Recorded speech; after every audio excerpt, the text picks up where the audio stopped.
ain't figured that part out yet. That's how this works. See if we can get some folks in here real quick. I got you on Insta. Okay. I'm hoping. Let's see, because I don't see no connection on Facebook just yet. Refresh the page. Oh, go to our page. Tap our picture. Oh, there we go. Yep. Yeah. All right. There we go. We up, but why did that just look so dull? It's not. That's what everybody sees. All right. Well, Oh, you got captions on and everything. I don't even know how that happened. It's It's just there. It's just there. Move it again. Tap. Where it says English. Okay, done. Move it again.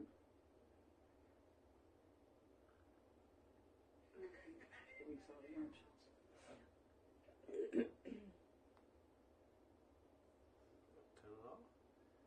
Oh, you're using Translate. Yeah. Just hit done.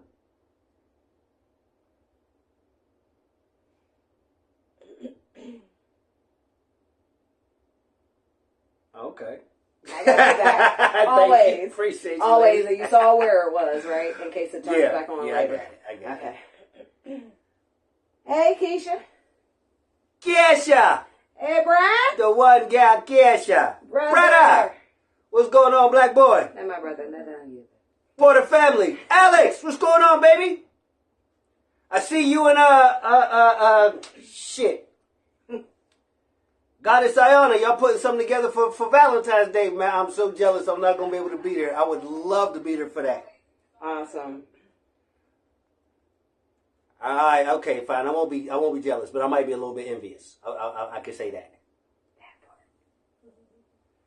Ex-jealous. What's going on, bro?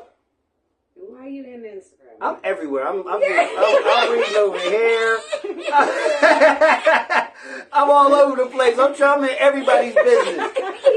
He like CT Cobb, hey baby, how you doing? It's good to see you again.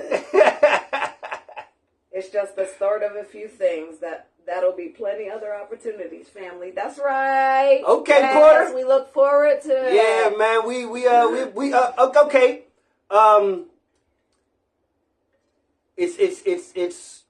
It's official. It's on the books, and we are making strides to start moving in this direction. April 26th, the weekend of April 26th, we are going to host our first PolyTalk Live right here in Pittsburgh. So if for any reason or to any event you guys want to come to be a part of the live audience, or you want to come to just put your questions out right here for the world to see, that is what we are going to be doing the weekend of April 26th and 27th right here from Pittsburgh. Ex-Dallas, what's going on, brother? He comes in, he says, am I wrong for craving woman maternal instinct? I would have to say no, because that is not something that we are naturally equipped with. So when you feel that there's a need, then no, my brother, I never I would ever suggest that you would feel wrong or bad or out the way because you're craving something that you cannot naturally produce for yourself. So yeah, go on and get some of that, man. Get some of that maternal loving, some of that natural feminine nurturing. Because if I'm understanding the question the way that I believe is being presented, then I really would imagine that it's more the feminine nurturing that you're looking for as opposed to the maternal instincts. But again, my opinion, and I hope I'm reading you right, my bro. That's my guy, X-Yalis. That's another one of them Geminis right there. My man. All love. Cat Walkrow, how are you? Good to see you. Phoenix Rising, what's going on, baby? My Ray and Marie, good to see you. That is my Ray, right? Maria? Myra? Is it Myra? Is it Myra? I'm hoping I'm not killing your name, darling.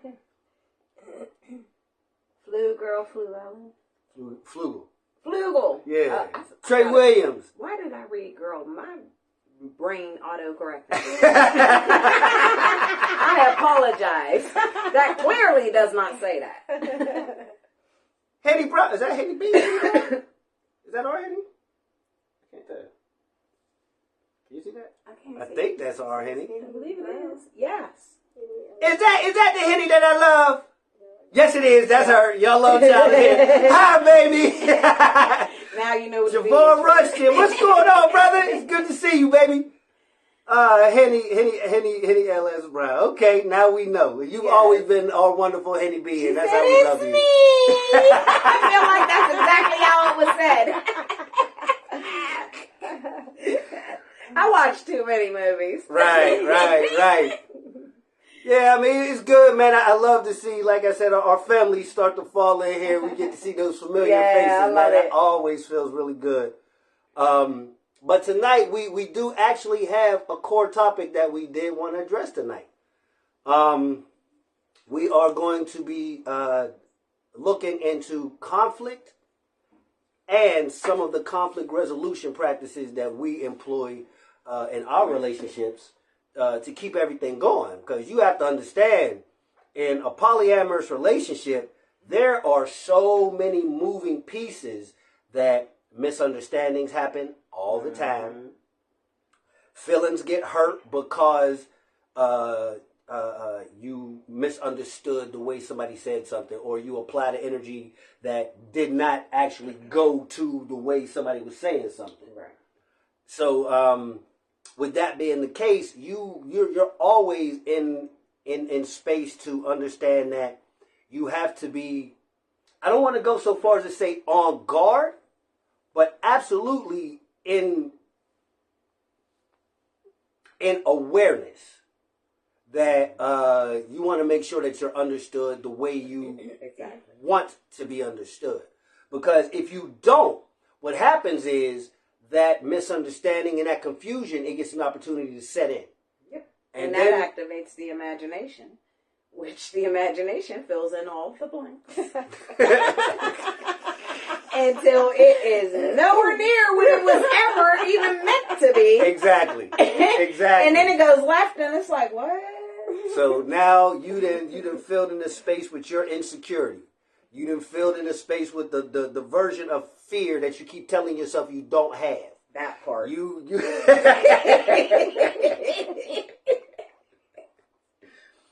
let the fact that you are not sure about your space in your partner's life kind of fill in right there and start to sabotage things. This is where those conflicts, we have got to start looking at them as ways that we can empower ourselves to improve our relationships. You've got to understand, for as much love and connectivity as you see here, there are some epic battles behind the motherfucking scenes. Everybody was contemplating.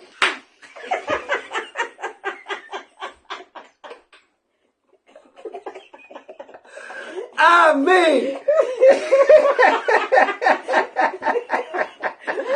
I'm sorry. I felt like that deserved its time. Man. Woo. But that is his own version of truth. There were conversations that would never die because they started to generate their own energy. And I'm from Pittsburgh. Don't make me do it.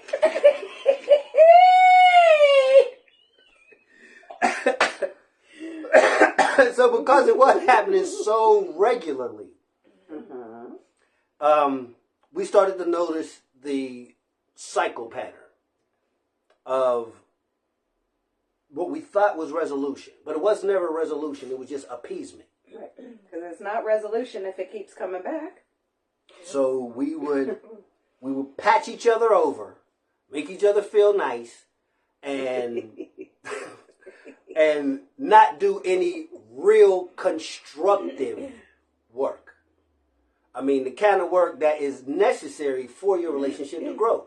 Again, what we were doing, we were allowing ourselves to appease a problem instead of getting to the core of the problem and eliminating whatever that core of the problem was. Instead of understanding the problem. And don't allow yourself just to accept that this is a problem and now I know why it's a problem. What can you do to eliminate the problem? Right. We have gotten so comfortable with having problems in our relationships, we feel like they are part of them. Right. And they're not. Feel like if there's no problem, then, oh no, there must not be love. Right. There ain't no problems. You can't really care if you don't get mad. You can't really love me if you don't get jealous. There's always some quantifying toxic thing that makes people believe that this is what love is built from. Right. Now programming. Huh? It's all programming. Bad programming. Yep. Bad programming. I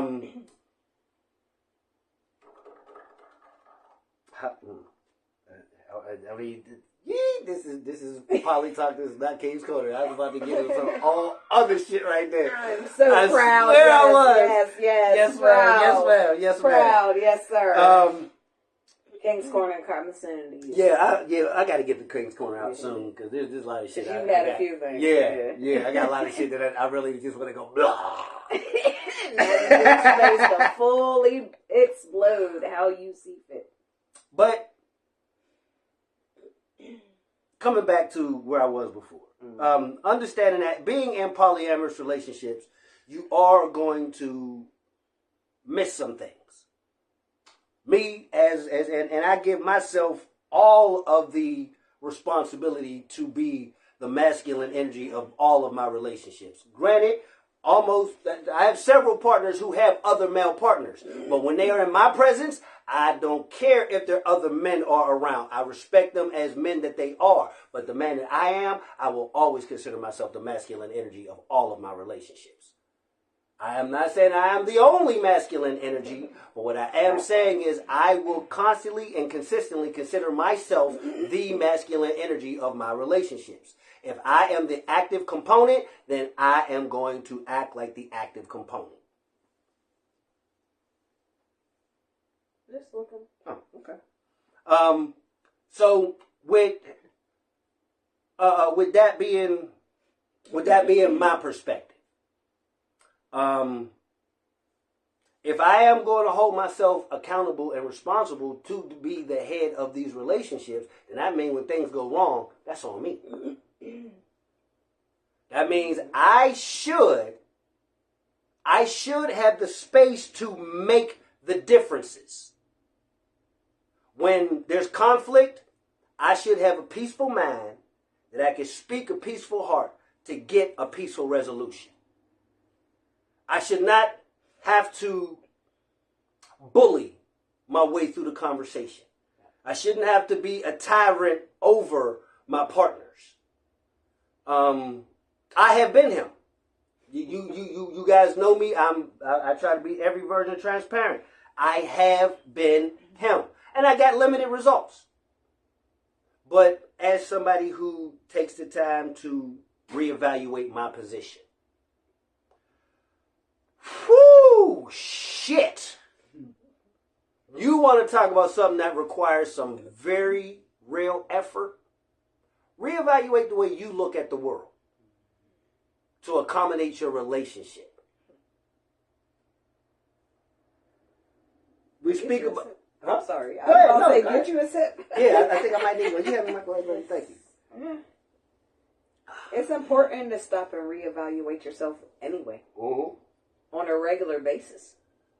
Because what if you have something new that you can identify triggers you? What if you have something new that you can now identify makes you extremely happy? Mm-hmm. It's important to reevaluate yourself so that you know what you want and what you need. I guess that's the best way I can think to say it. Both what you want and what you need. It's a great way to say it. Those are very different things. It's a great way to say it. I know, again, it is a famous running gag now about the breakup between me and between the breakup that didn't break shit. Right. The breakup that fixed some shit. That's what happened. The breakup that changed the world. For several folks. But our breakup literally made me reevaluate me.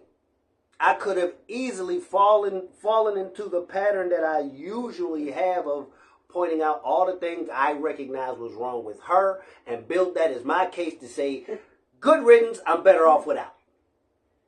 Hey, but nothing but bricks to a wall. Nothing but bricks to a wall.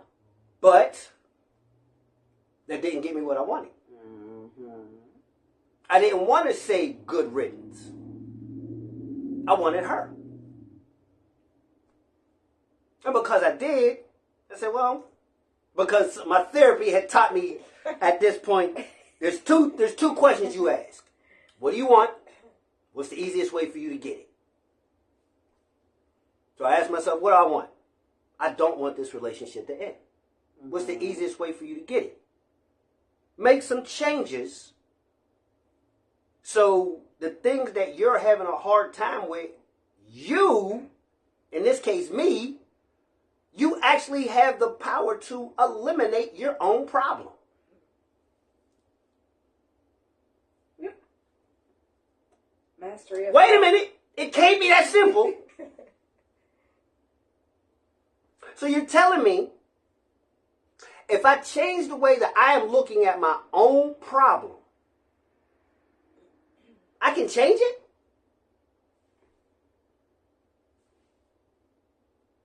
That's what can happen?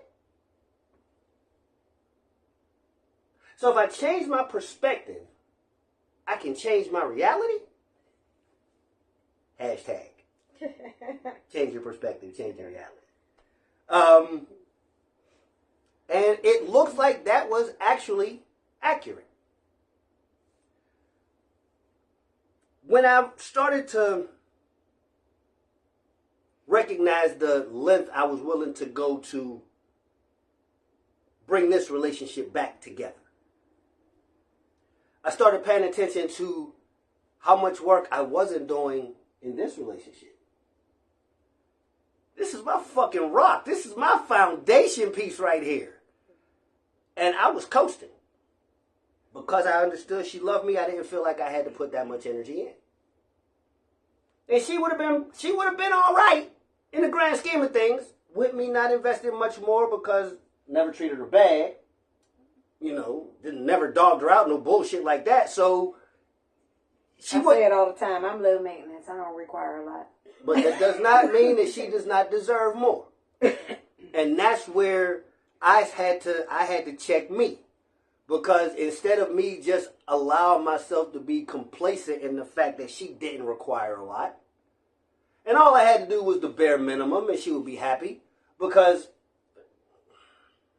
fuck it, I'm going to say it, I didn't have a whole bunch of people that stood in front of me that raised the bar. So, I didn't have to do a whole bunch to maintain my impressive stature in her life. But then I started to really focus on, wait a minute. This new woman has stepped into my life at a critical time for me. I am literally rebuilding myself emotionally, mentally, spiritually. Physically. I just ass deep jumped into the bottom of the pool because I understand that if I don't make these changes can't happen. So that's what I did. And as I'm paying attention to all of these changes I'm willing to make for this person that I've been knowing for about 6 months at this point. Yeah. Yeah, we met in no, honey, I'm talking about in June. We met in June. We started seeing each other officially in January. So for 6 months we had known each other. Right. Okay. You know, we start seeing each other officially. It's a year now. And we just celebrated. Me and my pretty lady, we just celebrated our 1 year anniversary last week. So yay us. Yay! We made it a whole year. She ain't even trying to kill me once.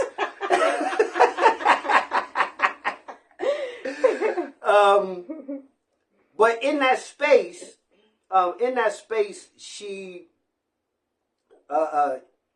I started to recognize the necessary investment.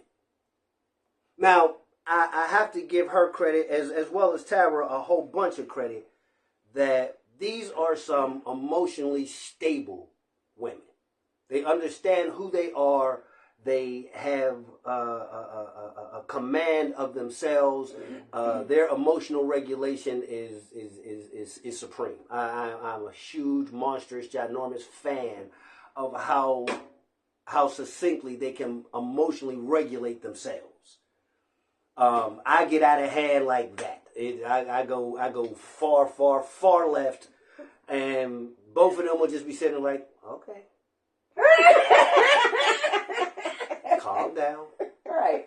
There's no need for you to be that upset. Why for? I'm sweating, screaming, everything's wrong. I'm ready to set the world on fire. And they just look at me like, you can sit down for a minute. Right. You won't feel so tense.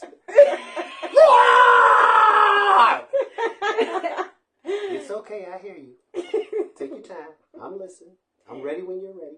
I mean, for them to be that kind of patient is for me, it's absolutely necessary, and I appreciate the shit out of that because I know our relationships couldn't exist without that kind of balance. Yin and yang. But let me get back on my track. Again, because I noticed the energy and the effort that I was putting in with V, I started to look at all my other relationships. Like, wait a minute. I can afford to be a little more attentive over here, and I can afford to be a little more vulnerable over here, and I can pay more attention to this particular set of needs over here, and it's not going to cost me as much as I keep telling myself it will. I'm saying I want all of these wonderful, beautiful, vibrant relationships, and now I have them, and what am I doing with them besides holding on to them? I have to invest energy into them. Folks, I'm speaking this part right now because, I know a whole bunch of folks that are on one-on-one relationships and they're doing anything to invest energy into their relationships. Bad business. Not a good look, no matter how you look at it. And that's how we end up in these spaces of conflict. So let's get back to today's topic, shall we? One of the ways that we learned, rephrase. One of the ways that I learned conflict resolution was to not depend on the way I always done things. And my therapist, my former therapist, Jeff, that was my guy. He helped me to understand that just because it's the way I've always thought about it doesn't mean that it was always right. So because Jeff did give me that, and he gave it to me in a way that it challenged me from a way that I didn't feel like he was challenging my manhood. He was challenging me mentally. Mm-hmm. Let me challenge this man's thought process because I know he credits himself with having a pretty decent piece of gray matter, and I do. I feel like I can think with the best of them, and if I can, then if you challenge me to think, then that's exactly what I'm going to do. I'm going to think. He challenged me to think, and he helped me to understand that just because it's the way I've always known does not mean it was always right. And I have allowed myself to accept that. So when we started having our disagreements, and I don't mean just me and her, I mean any disagreement I was having with anyone, I started to allow myself to hear their perspective. Because I only learned one way in most cases. So to head myself off at the pass from allowing myself to marry to my own idea the way that I thought things should go, I had to start listening. Tyra is one of the first people I ever truly trusted. So I had to challenge myself to say, if you really trust her, why are you not trusting what she's saying to you? I thought that made all the sense in the world. She's never said anything to me to tear me down. She's never made me feel like she was against me. She's always, again, been my ace cheerleader. So why would I not trust her, what she has to say to me? V, she came in the door so goddamn honest, she got on my fucking nerves. I mean,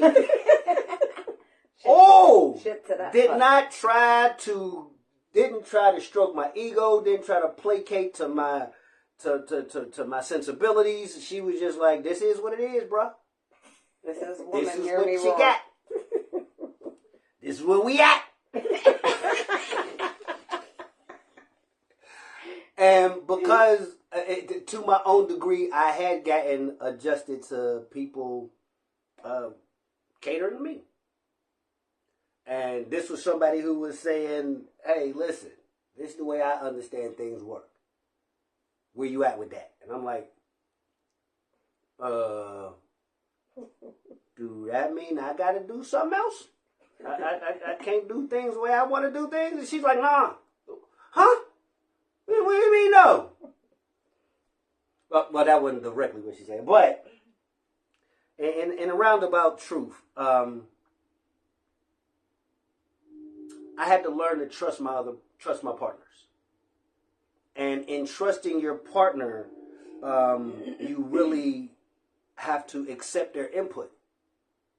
Because you're not always going to have a proper perspective.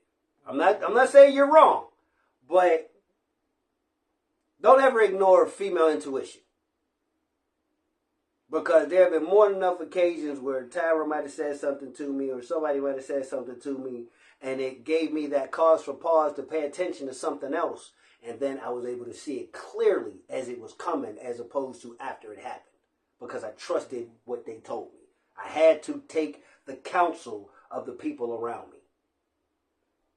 We as men, we get so caught up in running shit and leading shit and being in front and taken care of. We don't allow ourselves to pay attention and sometimes we miss shit. And that's where you have to be able to count on your partner that your partner is going to be able to say, hey, over there. That's what it means to be a real tribe.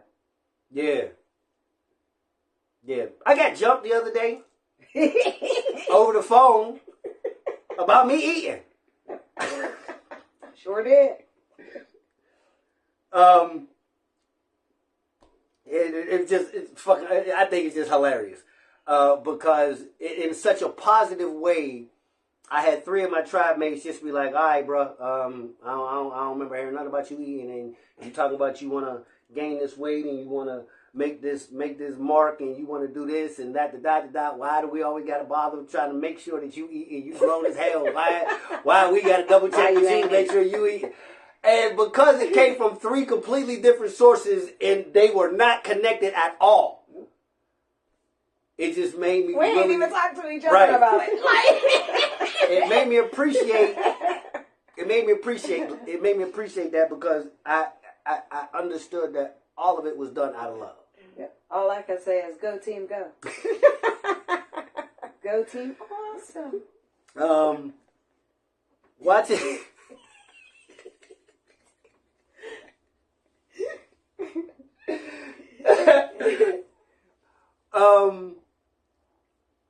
Again, I'm trying to stay connected to what I want to talk about, but there's always so much to say.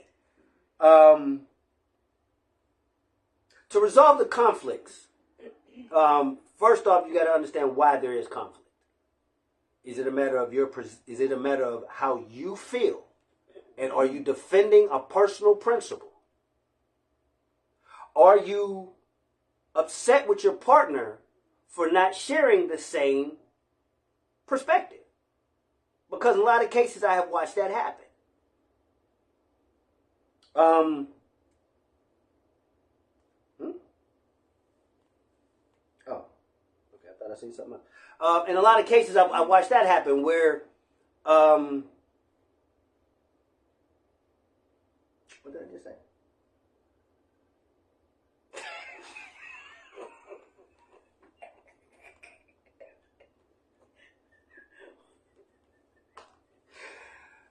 I cannot stand this. Oh my goodness. Not trusting your partner. That is what I'm saying, right? Yes, okay, yes. all right. Because I was so glad you didn't look at me, because I didn't look back at you like, crickets. Not trusting your partner. Not trusting your partner. If you don't trust your partner to advise you, then you have the wrong person as a partner. And I don't even want to pretty that up. I just don't. If you cannot trust your partner's advisement in your life, then clearly you have the wrong partner. Yeah. Please. Because of course your partner, a true partner, has your best interests at heart. So they're not going to advise you to do anything dumb. They're not advising you to go the wrong way. They're advising you to progress forward in a positive way. Because they truly care about your progress. Yeah, They want to see you win. No, I was laughing because all you seen, because clearly that's what I was asking, what was I saying? Because she just hiding behind me, dying laughing. I'm like, put that up here, because every time I look at it, it looks like I'm just all between your legs. Hey, I ain't mad. I know. Rita Black. Hi, my love. How are you? I have been missing you. I want to get in direct contact with you. I miss you. Coker, what's going on, family? How you doing? Now I'm just looking at folks' names.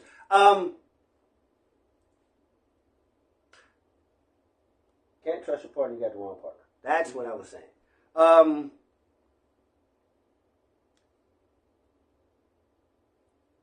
Because V had a very different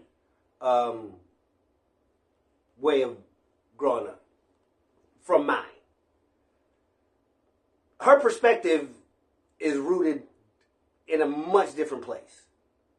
So as our relationship started to really take on its own energy, I didn't feel like I could connect to her because I didn't understand where she was. I just did not understand.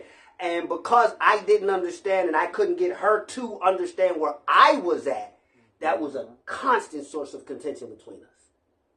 Constant, because I'm like, this makes all the fucking sense in the world. How you don't see this? And she's looking at me like, that ain't what I'm looking at. All right.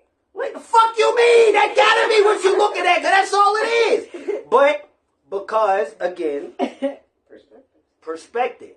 The way that she looked at the world was not the way that I did. Mm-hmm. And she is, and I have to give her that much of it. She is one of the biggest reasons why I have been able to gain a wider perspective, because I have to trust that the way her perspective was shaped, it wasn't shaped with some of the not so good things that mine was. Mm-hmm. So how is it that you can say, okay, this person went through school and got good grades, was, social, academic, all the things that you're supposed to be in school, but you don't want to follow this person's blueprint? That doesn't make sense. How am I supposed to make it through in a positive way if I don't follow some version of a positive influence, a positive example? You hear me speak often about I did not have a lot of positive examples growing up. I didn't. I had a few. Well, don't get me wrong. And I've had a few not so positive people give me positive examples. Mm-hmm. But that wasn't my everyday. Because Tyra allowed herself to heal early in life. She didn't carry a lot of the trauma that I carried. I am this year, this past calendar year. New year, new you. Right. This past calendar year has been my emotional awakening. This is when I'm really just now starting to allow myself to really feel my feelings. Fly Guy Stevens, what's going on, brother? I'm so sorry. I did see your name earlier over here on Instagram, but I was in the middle of something. But I see you did chime back in, so I wanted to make sure I say hello to you. Understanding that 2023 was my emotional awakening, I informed all of the ladies in my life, right now you have a very, very beautiful position that you can literally build a man right now. Because I am leaving myself a blank slate. You tell me what you need from me. And I am going to invest that energy into being this version of a man. I was going to crack a joke. Go get it. I was going to say, so if I get to build a man, you finally going to take me to Build-A-Bear? Because I still want to build a bear. You know, I low-key got stuck in Build-A-Bear. Like 4 years ago, I wanted to go to Build-A-Bear and build a bear. You know what happened? See what happened? This is what happened. Well, I told the story then because I was about to tell it now, and I remember what you said, and you're right. So I owe you a trip to Build-A-Bear. When she mentioned Build-A-Bear, it took me back. I remember that. I have a daughter. I have a daughter who I think was the most precious thing in the planet. So when she was a little girl, Build-A-Bear was her shit. I know I have fucking stuck in Build-A-Bear. Every time I turn around, we supposed to be going to the mall to get an Aunt Annie's fucking pretzel. I'm in Build-A-Bear. So, a girl after my own heart. Yeah, so my daughter had me in Build-A-Bear so much that I kind of got my own aversion to Build-A-Bear at this point. But the missus wants to go to Build-A-Bear, so we're going to take her to Build-A-Bear so she can build a goddamn bear. I'm going to show y'all my bear when I build my bear. Now I know I have to take her. I have to. I want a little sailor bear. With a Navy uniform on. I'm putting my patch on his arm. I see the House of Atlas in the building. And Trisha talking about she want to go too. Let's get it. Oh, man. Jason, we got to go to Build-A-Bear. I am not going by myself. If I got to go with all these goddamn women, you coming with me, bro. I'm telling you. Because I know once Coel find out you going to Build-A-Bear, she going to Build-A-Bear. Then I know V's ass, she going to Build-A-Bear. D's in town, she going to Build-A-Bear. So, yeah. 420 bears for everybody. Okay, Trish. Hey! Okay. 420 bears for everybody. I won't confirm nor deny any such allegations. I'm confirming. I do not understand. But it sounds like a good outing. Let's go to Build-A-Bear and act up. Oh, Data's going too. Okay, boo. Let's go, boo. House of Wonderland in the building. So we got the House of Rodriguez with Jason, Trish, and Kirsten. We got House of Atlas, JT, Coat for Anchor, Honey Red, some of my goddamn favorite folk, and then of course we have in-house love, motherfucking original love tribe mates, directly. Oh, we can make House some of Wonderland. patches. Yeah. To put on our bear. How about it? Let's go. Rita Black, you going to Build-A-Bear too, baby? Let's go to Build-A-Bear. Everybody, we going to goddamn Build-A-Bear. I'm with. We can. I tell you what. Look, I can't skip anymore, but we can skip. I tell you what. I'll skip with my cane. For whoever comes in for I can't. Poly Bear World. Trisha, I love it, babe. I love it. Yes. For whoever comes in for the April 26th, 27th weekend, we are going to make a date for Sunday afternoon to go to somebody's mall and fucking take over a Build-A-Bear. That is the plan. It's on file. Yes. Build-A-Bear is usually in the mall.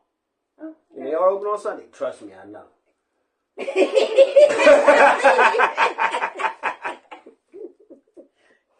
I'm so excited. You don't even understand. She's probably going to get the Build-A-Bear before, but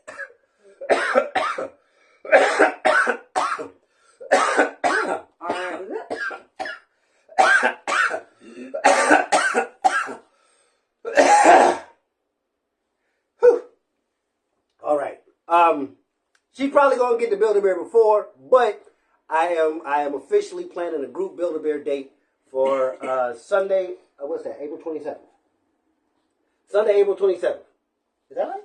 No, Sunday, April 28th. What's the competition? The competition is 27th, right? Competition Saturday 27th. Why am I asking you?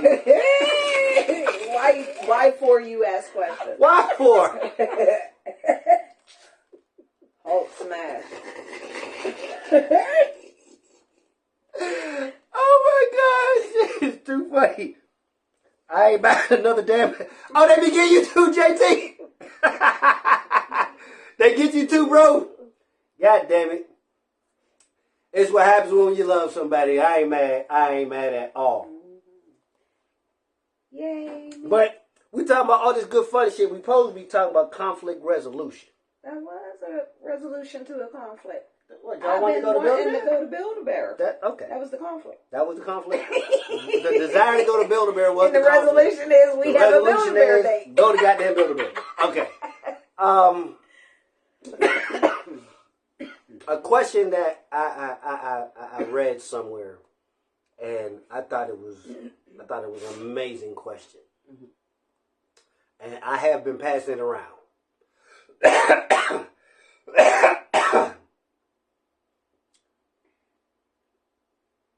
Is there any unresolved issue that you feel you're still carrying? Because, and we spoke about this earlier, in a lot of cases we appease our way through our relationships. We just try to smooth things over, sweep shit under the rug. We're not really dealing with it.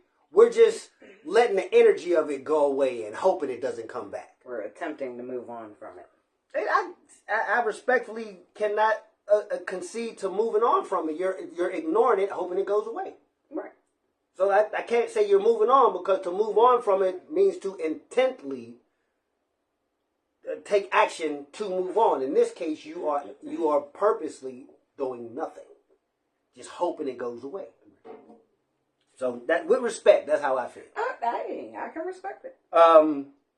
But with that being the case, that problem never goes away. It's just laying there dormant until you trip over it again. Now you got the same fucking problem come back. And now your partner feels like, oh, your ass just been storing up ammunition. And that's not even really the case. The reality of it is you never fucking dealt with it the first time. Right.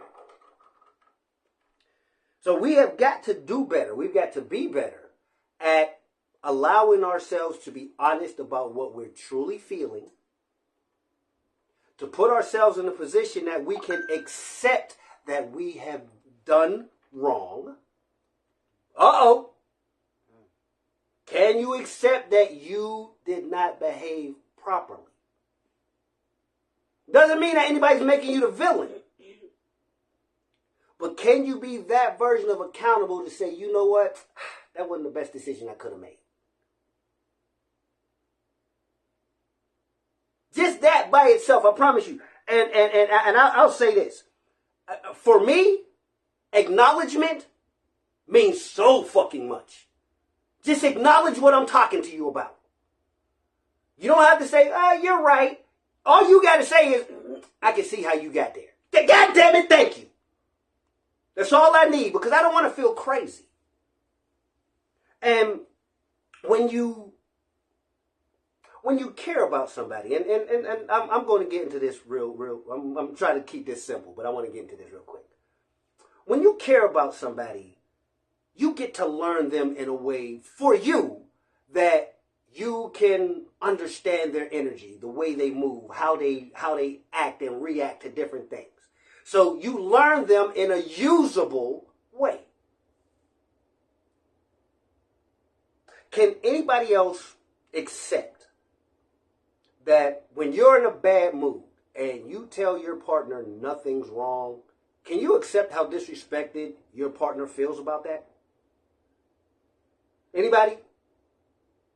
Mm-hmm. Because your partner, they feel you. When love is involved, your partner feels you. It's not a thought. It's not a, possible. No, that shit makes sense as if somebody is speaking to you. And then you say to your partner, well, baby, what's wrong? Nothing. Huh? Motherfucker, my nervous system is about to go into cardiac arrest because I can feel something so bad and you're telling me nothing? Goodness. So guess what? Now what that does is it makes, in this case, me, your partner, it makes me question how well do I really know you? So now I can't depend on what I think I know because I am trusting what you're saying to me. I've watched so many people, and I very recently had an example of this myself. You truly believe you are this person.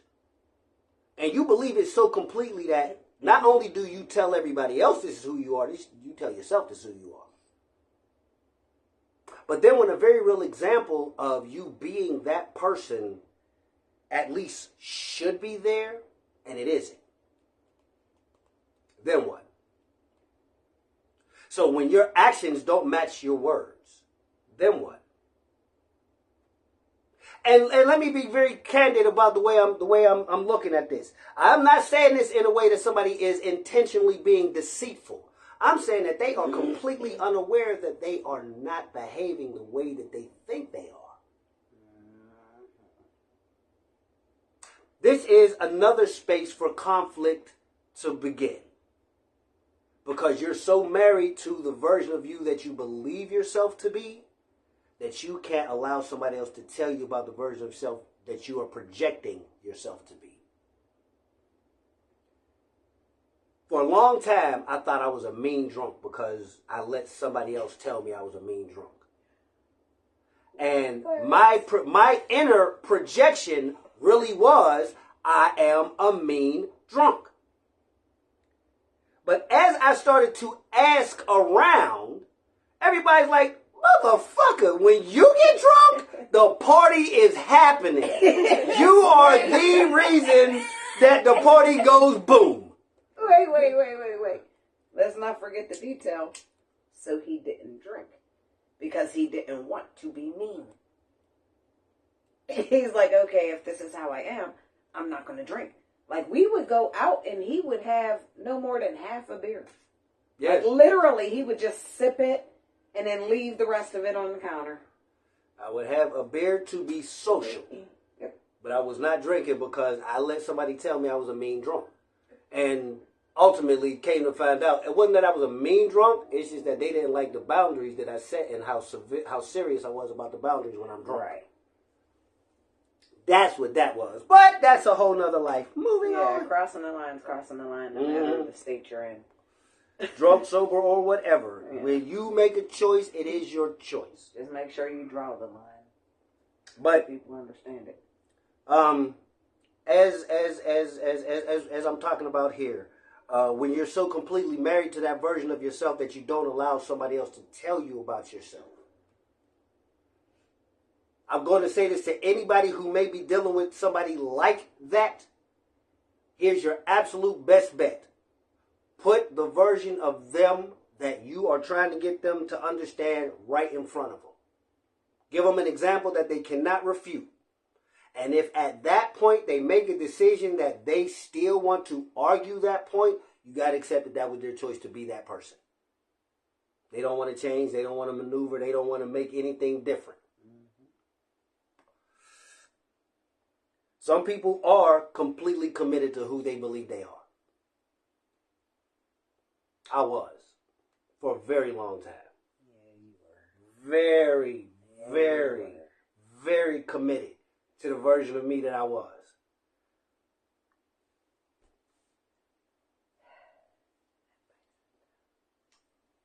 Then, sorry.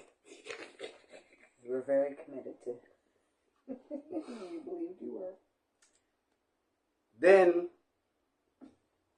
Ty comes into my life. And she teaches me patience. Didn't have that when I knew her. When I first met her. Well, shit, I've known her so long. Didn't have that when we first got together. Right. Then she teaches me to listen. I'm never good at listening. I always just picked up the bits and pieces of information that I could use, and I was off to the races.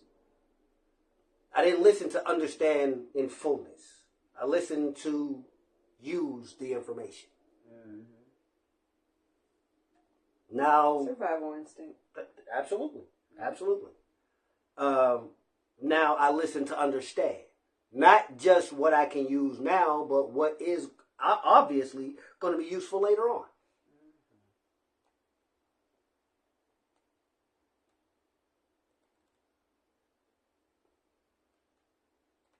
Hashtag listen to understand.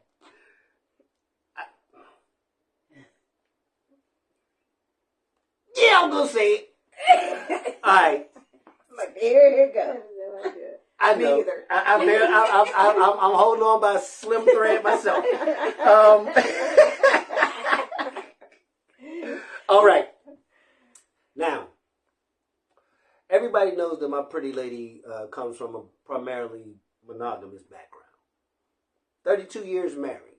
Wonderful marriage. I am envious of the stories that I hear about her and her husband. Beautiful. And I always aspire that somewhere she can love me somewhere in the neighborhood of the way she loved him. Because just to listen to her speak about him, it was real love. Oh my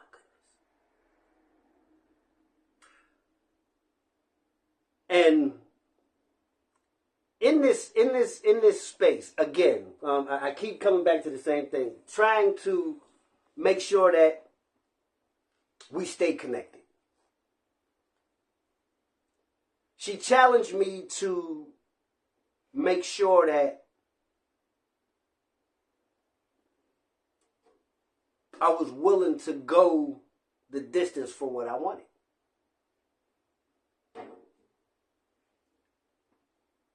When we started to speak again, and it was gruff because I had to eat every bit of my ego. Because my ego told me, fuck that. And that's fair. She's supposed to fall in line. Fuck that. That's what my ego said to me. And that's not what happened.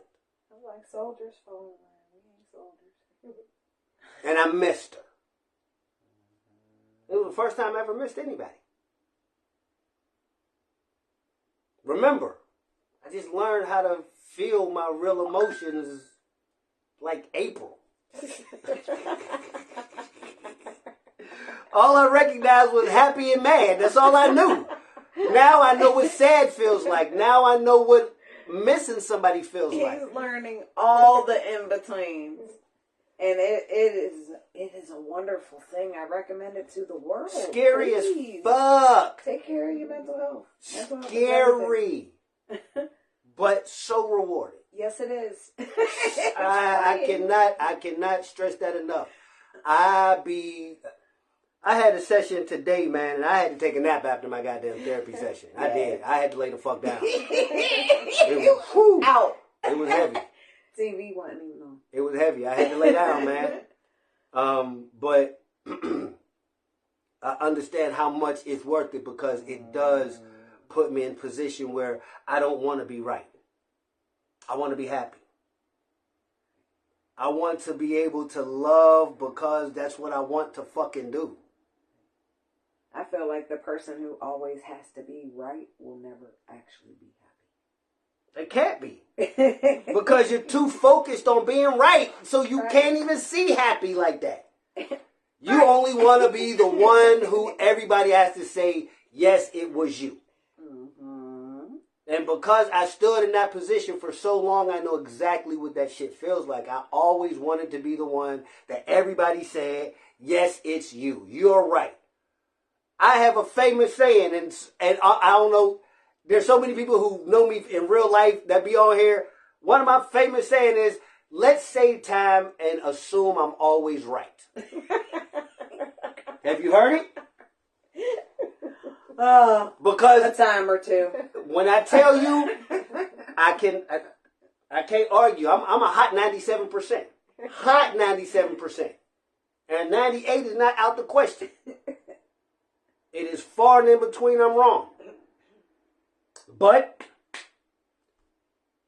again, because I've always felt like that, I didn't feel like I needed to make any adjustments. I didn't feel like I needed to make any changes. Because I was right. And I could prove it.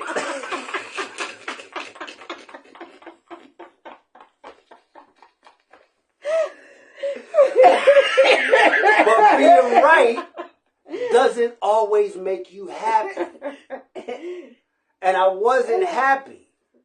Because for me to be right, that meant somebody I cared about had to be wrong. Right. You could be right on your own. You can keep it to yourself. You don't have to prove it. Right. You don't have to prove it. And that was my thing. Everything don't need a reaction. I always had to prove it. I'm going to show you where you're wrong.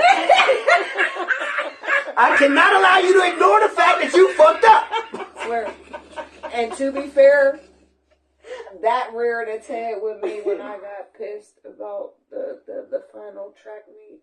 Yeah. I was seriously pissed. Yeah. Like, I was sore loser pissed. Like, 2 points? Are you serious? Yeah. But that yeah. I have an example of that because that was something that I had to, that it didn't need for me to be upset about. It is what it is. Couldn't change it.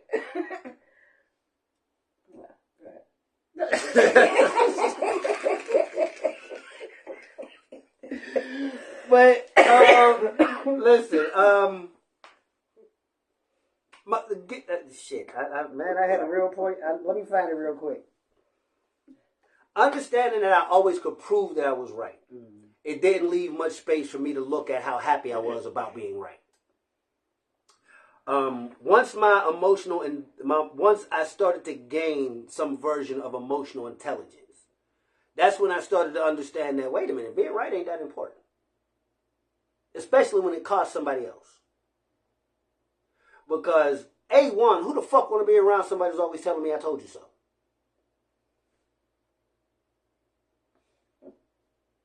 And I was the motherfucker always telling people I told you so. I can only imagine how many people I completely turned off, pissed off, turned away because they get, why is this motherfucker always got to be right? Shit! I can't stand a know-it-all ass nigga. And for any of those people, if you happen to be paying attention right now, I am sorry. And I mean that. I'm sorry. It's a wonder when you realize your nature. When you realize the things that are ingrained in you. Yeah. That it changes your whole outlook. And it is changed. It is. And I really feel like the way that life and love has recircled for me. I mean, come on, man.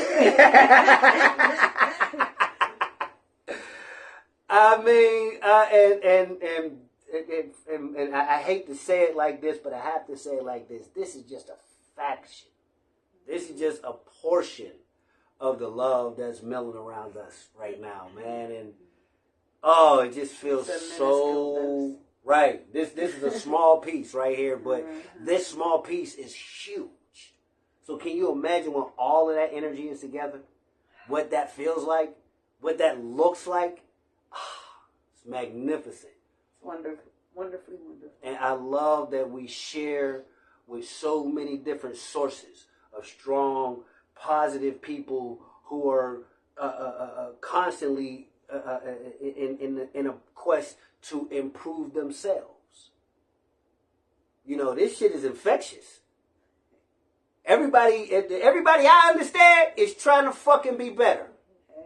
Everybody that I know is actively doing what they can to be better.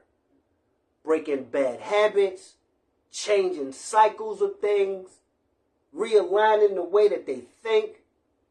I'm watching this shit happen in so many different spaces, man, and I'm so proud of the folks that I'm watching do it. Only we can fix our environment. Period. Only we can fix our neighborhoods. Only we can fix everything. Changing your perspective inspires others. That's right. To change theirs. It's all on us. We gotta make the difference. Nobody else is going to do it. It's not going to be waiting for us. Nope. I spoke earlier about my man Alex and Goddess Ayana. They doing this thing for Valentine's Day. We're talking about we want respect put on the name of polyamory. We got to start putting it out there to be respected. Yes, polyamory does fall under the non-monogamous, the ethical non-monogamous umbrella. BDSM is under there. Swinging is under there. Open relationships is under there. Polyamory in all of its forms is under there. But all of it stands under the same banner, man, ethical non-monogamy. We are being responsible with and for ourselves. With, to, and for our partners. Trusting our partners to keep us accountable and not try to dictate who we are. Woo! Our tribe. Boy, I might have said something that excited me right there. Because I do trust my partners are holding me accountable and not trying to mold me into who they think I should be. I gave them the opportunity to mold me into who they think I should be. Give me the information. Help me understand what you want from me. Don't try to manipulate me or coerce me into doing something. Because if I find out you trying me, then you lost me. Because there's no need to, because we can communicate. You can talk to me. You know this better than anybody else now. Yeah? You can say it. It's okay.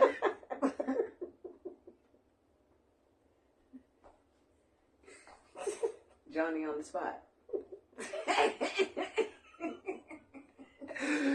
I love it. I do. JT Time, my brother, he stopped saying, he says, change is a blessing. Mm-hmm. Change gives you a chance to try again. Yes, it does. JT, you might have said something there, baby. That is 1,000,000% right. I am fresh eyes. Yes, I am. And you get to try again with experience. Ooh, yeah. So you got a little head start. You ain't starting from the same dead, zero.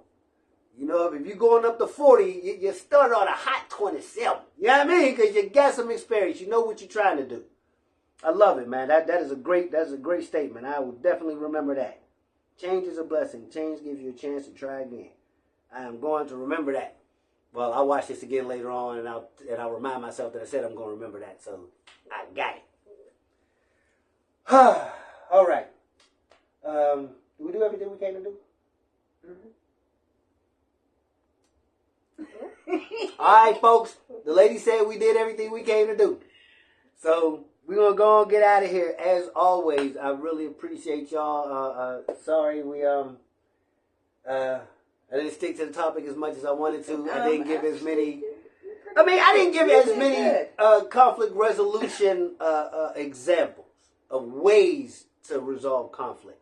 So I tell you what, we'll put it on the books for next time. How about that?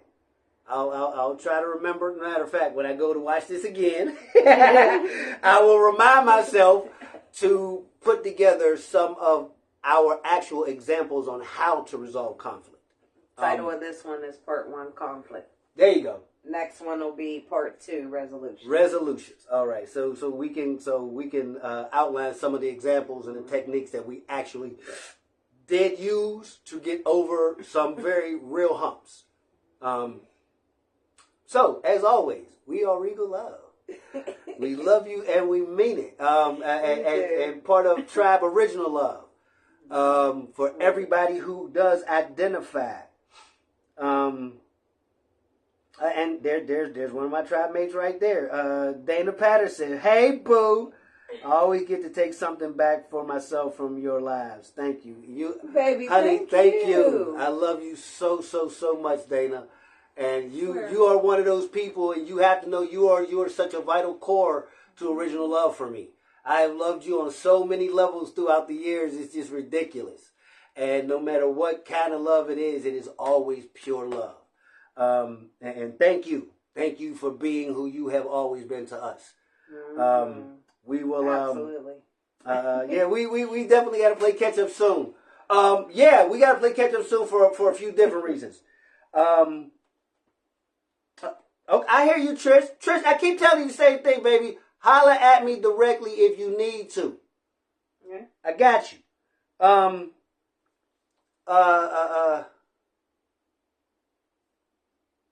Yeah, we're gonna get the fuck on out of here. That's what's happening. It's one of those nights, y'all. It is definitely one of those nights. Thank you guys again. Whoever is still here, thank you. We appreciate you. We're going to go and get the fuck on out of here. All right. We are Regal Love. We love you. We mean it. Peace. I'm over here like I gotta go to school.